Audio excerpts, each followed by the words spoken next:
Yan, what is up guys? This is CMP Moto. Ngayon naman, dahil mataas ang presyo ng gasolina, ay mag-unbox tayo ng helmet. Shoutout pala dun sa may-ari ng helmet na to at pinayagan tayong i-unbox dito. This is a limited edition helmet ng Tsuyomi. Kayo na yung bahala paano yung i-pronounce yun. Tsuyomi, Sumi.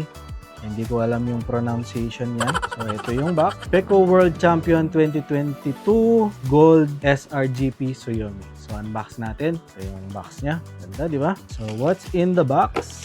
Una ay ang lens niya. So, meron siyang sarili niyang pouch. Cover, no? Ito yung clear lens niya.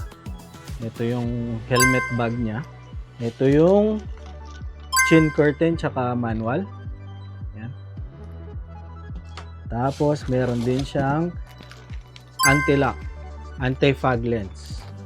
Alam ko ito yung parang placard niya. Ayan, no?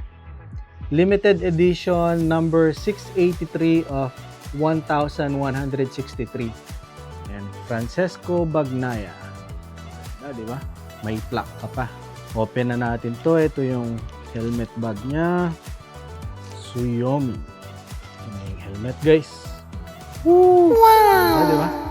Mas maganda to sa personal guys pag nakita nyo. So, World Champion Peko Bagnaia. Sana all. Brand, tapos naka smoke lens na siya. So, dito guys makikita nyo, double D-ring yung lock niya for safety. So, this is a full face helmet. Single visor lang siya.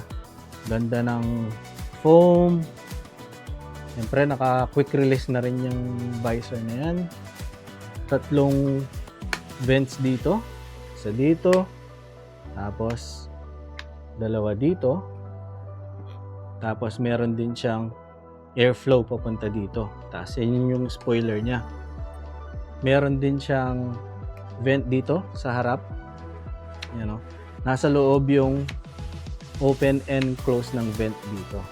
Pero napakagaan. Carbon fiber kasi. Okay guys, so intercom ready din siya. Meron siyang hukay dun sa tapat ng tenga, no? So dun nilalagay yung headset ng intercom nyo. Ganda. Ayan, sa loob. Tapos makikita mo dahil intercom ready, meron din siyang parang lusutan ng mic dito. Naka-ready talaga, oh. Tapos meron na rin siyang emergency pull para dun sa mga foam ng helmet. Para kung sakaling na-aksidente si rider, madali lang siyang hugutin. So, ang presyo nito guys is 30,000 plus. I-flash ko na lang dyan sa screen nyo yung eksaktong SRP ng helmet na to. So, ayun lang sa ating video ngayon guys. Subscribe lang sa channel. At tara, masyal tamo. Let's go! Sa kalsada ay laging handam. Sa bawat liko, adaang matarik, siya'y hindi natatakot. Matay nakatitig sa malalayong bundok.